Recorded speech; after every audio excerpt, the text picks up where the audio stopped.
मी सुहास चंद्रकांत शिंदे बोलतोय। मी राहतो कल्याणला, मी कामाला जातो भिवंडीला। मी इथून 15 ते 16 वर्ष झालं काम करतोय, पण इकडून जाण्यासाठी ठाण्यामार्गे जाण्यासाठी खर्च जास्त होतो। इकडून पनवेलवरून वसईला जाणारी गाडी आहे का नाही ती बरी पडते, पण त्या गाडीचा टाइम टेबल बरोबर नसल्यामुळं भरपूर तकलीफ होते आम्हाला। तर गाडी टायमिंगला असावी, नाहीतर 1-2 गाड्या वाढवाव्यात।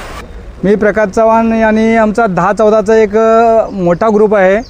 नेहमी मला वाटते गेले 15 वर्ष मी या रूटला प्रवास करतो आहे, परंतु या 2 वर्षामध्ये अशी परिस्थिती झाली की आमची गाडी कोणतीही वेळेत येत नाही।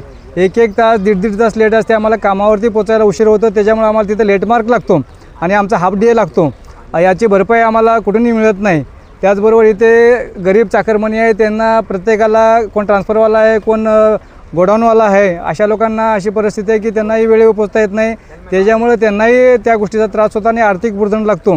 तर शासनाला आमची एक विनंती आहे की गाडी जरी तुम्ही वाढवू शकला नाही तरी ह्या गाड्या वेळेवरती चालवाव्या आणि शक्य झालं तर सकाळच्या 2 गाड्या आणि संध्याकाळच्या 2 गाड्या आपण वाढवाव्या, अशी मी आमच्या भिवंडी ग्रुपतर्फे मी तुम्हाला विनंती करतो।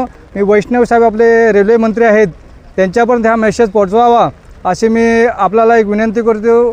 वार्ताहराच्या माध्यमातून आपलं काय म्हणतात त्याला सामाजिक लेवलच्या माध्यमातून आणि अशा पद्धतीचं काम आपण करत असाल तर तिथपर्यंत पोहोचवावा अशी मी आपल्याला